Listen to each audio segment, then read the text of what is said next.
మండుటెండను కూడా లెక్క చేయకుండా ఈ 2 నెలల పాటు నిత్యం ప్రజలతోనే ప్రచార కార్యక్రమంలో పాల్గొని విజయం మళ్ళీ జగన్మోహన్ రెడ్డి గారికి అందించాలంటూ ఉద్దేశంగా పనిచేస్తున్న ప్రతి ఒక్కరికి కూడా రానటువంటి కాలంలో కూడా అదే రకంగా జగన్మోహన్ రెడ్డి గారు ముఖ్యమంత్రి అయితేనే మళ్ళీ పేదవాడికి మంచి జరుగుతున్నటువంటి అభిప్రాయం ప్రజల్లోకి వెళ్ళినప్పుడు, ప్రజలతో మాట్లాడుతున్నప్పుడు, ప్రజలకి వెళ్ళి ఓట్లు విజ్ఞప్తి చేస్తున్నప్పుడు వారిని చూసుకుంటున్నటువంటి స్పందన మాకు పూర్తి స్థాయిలో కనబడింది. ముఖ్యంగా మహిళలు, రాష్ట్ర వ్యాప్తంగా అన్ని ప్రాంతాల్లో కూడా మహిళలు ముఖ్యంగా జగన్మోహన్ రెడ్డి గారి నాయకత్వాన్ని, మళ్ళీ జగన్మోహన్ రెడ్డి గారు వస్తేనే మా కుటుంబాలు బాగుంటాయి, మాకు మంచి జరుగుతుంది, మమ్మల్ని ఆదుకుంటాడు అనేటువంటి నమ్మకం కూడా పూర్తి స్థాయిలో వారిలో కనపడతాం. రకరకాల అయినటువంటి భిన్నాభిప్రాయాలు, పోలింగ్ పర్సంటేజ్ గతంలో కన్నా ఎక్కువైంది, పోలింగ్ పర్సంటేజ్ ఎక్కువ అవ్వడం వల్ల ప్రభుత్వం మీద వ్యతిరేకత వచ్చింది అనేటువంటి కొన్ని అభిప్రాయాలని కొన్ని మీడియా సంస్థలు కానీ కొంతమంది వ్యక్తులు కానీ మాట్లాడుతున్నారని మంత్రి అమర్నాథ్ అన్నారు. తెలియజేసుకుంటూ ముఖ్యంగా చాలా మందిలో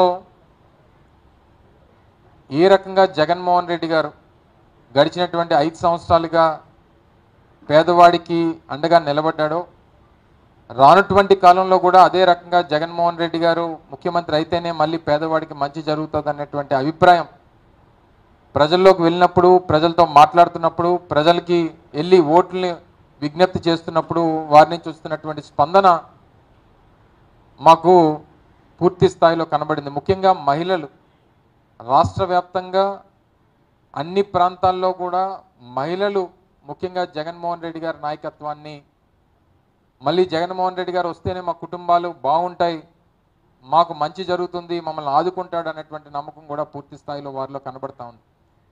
రకరకాలైనటువంటి భిన్న అభిప్రాయాలు, పోలింగ్ పర్సంటేజ్ గతంలో కన్నా ఎక్కువైంది, పోలింగ్ పర్సంటేజ్ ఎక్కువ అవడం వల్ల ప్రభుత్వం మీద వ్యతిరేకత వచ్చింది అనేటువంటి కొన్ని అభిప్రాయాల్ని కొన్ని మీడియా సంస్థలు కానీ కొంతమంది వ్యక్తులు కానీ మాట్లాడుతూ ఉన్నారు. ప్రతిపక్షాలన్నీ కూడా గతంలో 2004లో రాజశేఖర రెడ్డి గారు ముఖ్యమంత్రి అయినప్పుడు అప్పుడు కూడా చంద్రబాబు నాయుడు గారి మీద ఉన్నటువంటి వ్యతిరేకతతో అంత పెద్ద ఎత్తున ఆ రోజు రాజశేఖర రెడ్డి గారు విజయం సాధించారు. 2009కి వచ్చేసరికి కూడా అదే సందర్భంలో ఉమ్మడి రాష్ట్రంలో ఇప్పుడు ఏ రకంగా కూటమి ఏర్పడిందో 2009లో కూడా ఆ రోజు రాజశేఖర రెడ్డి గారి మీద మహాకూటమి అని ఒకటి ఏర్పడింది.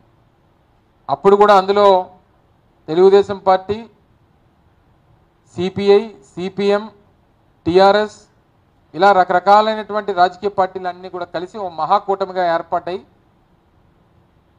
రాజశేఖర రెడ్డి గారి మీద పోరాటం చేస్తే అప్పుడు కూడా 2004 కంటే 2009లో ఎక్కువ శాతం పోలింగ్ అయింది.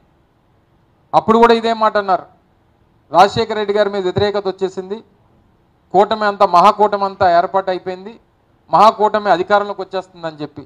ఏం జరిగిందో చూసాం. రేపు కూడా అదే రిపీట్ అవ్వబోతా ఉంది. జగన్మోహన్ రెడ్డి గారి మీద అభిమానంతో, జగన్మోహన్ రెడ్డి గారు చేసినటువంటి సంక్షేమ పథకాలు అందుకున్నటువంటి ప్రతి కుటుంబం, జగన్మోహన్ రెడ్డి గారు చేసినటువంటి సంక్షేమ కార్యక్రమాలు, అభివృద్ధి కార్యక్రమాలు మళ్ళీ కొనసాగాలని చెప్పి జనం పోటెత్తి ఓటేశారనేటువంటిది ఈరోజు అనేక మంది విశ్లేషకులు, రాష్ట్ర ప్రజలు, ముఖ్యంగా వైఎస్ఆర్ కాంగ్రెస్ పార్టీ నాయకత్వం అందరం కూడా పూర్తిగా నమ్ముతా ఉన్నాం.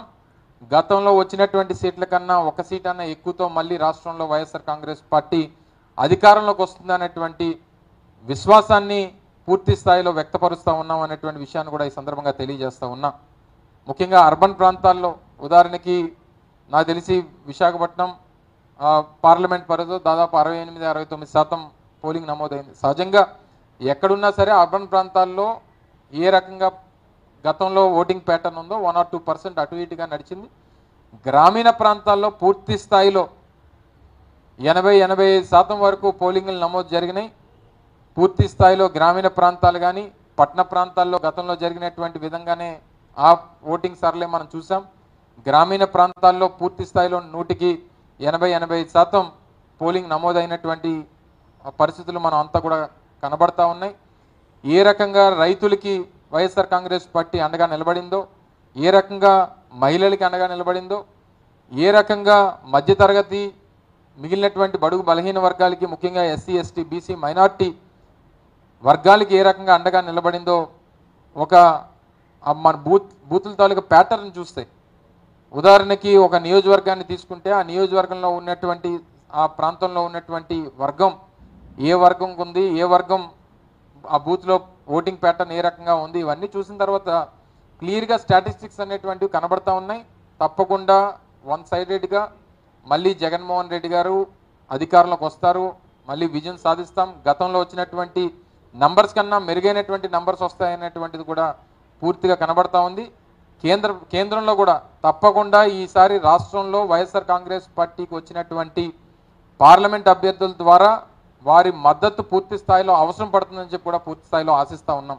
ఎందుకంటే ప్రధానమైనటువంటి అంశాలు, ఉదాహరణకి స్టీల్ ప్లాంట్కి సంబంధించి కానీ, లేదా పోలవరంకి సంబంధించి కానీ, రైల్వే జోన్కి సంబంధించి కానీ, ప్రత్యేక హోదాకు సంబంధించి కానీ, ఇలా ప్రధానమైనటువంటి అంశాలన్నీ కూడా ఈరోజు ఆంధ్రప్రదేశ్ రాష్ట్రానికి అవసరమైనటువంటి అంశాలు, సెంటిమెంట్గా ఉన్నటువంటి అంశాలు, ఇవన్నీ కూడా రేపు రానటువంటి కాలంలో భవిష్యత్తు ఆంధ్రప్రదేశ్కి ఉపయోగపడేటువంటి అంశాలన్నిటి కూడా కేంద్రంతో ముడిపడి ఉన్నాయి. కాబట్టి మన రాష్ట్రంలో వైఎస్ఆర్ కాంగ్రెస్ పార్టీ ఎంపీల తాలూకా అవసరం తప్పకుండా పడుతుందని చెప్పి ఆశిస్తూ ఉన్నా. పరిస్థితులు కూడా ఆ రకంగానే కేంద్రంలో కనబడతా ఉన్నాయి. ఏ పార్టీకి కూడా వన్ సైడెడ్గా మెజారిటీ వచ్చేటువంటి పరిస్థితులు లేవనేటువంటిది మొదటి 4 విడతల్లో ఉన్నటువంటి రిపోర్ట్స్ని బేస్ చేసుకొని మనకు కనబడతా ఉన్నాయి. కాబట్టి దేవుడి దయ వల్ల ఆ అవసరం కూడా, మన అవసరం కూడా కేంద్రంలో ఏర్పడేటువంటి ప్రభుత్వానికి పడాలని, తద్వారా మన రాష్ట్రానికి ప్రయోజనాలు కలగాలనేటువంటిది కూడా పూర్తి స్థాయిలో ఆశిస్తూ ఉన్నాం. సో ఎటొచ్చి రానటువంటి కాలంలో ఏ రకంగా పరిస్థితులు, మెరుగైనటువంటి పరిస్థితులు, మెరుగైనటువంటి జీవనం రాష్ట్ర ప్రజానికానికి అందించాలి, ఏ రకంగా ప్రతిపక్షాలు ఈరోజు రాష్ట్రంలో ఉన్నటువంటి కూటమి పార్టీలు ఫ్రస్ట్రేషన్తో ఏ రకమైనటువంటి గొడవలు సృష్టించాయో, రాష్ట్రంలో అనేక ప్రాంతాల్లో ఏ రకంగా ఇబ్బందులు పెట్టారో, ఏ రకంగా రెచ్చగొట్టారో, ఏ రకంగా ఇబ్బందులు పెట్టేటువంటి కార్యక్రమం చేశారో, ఏ రకంగా దాడులు చేశారో, ఇవన్నీ కూడా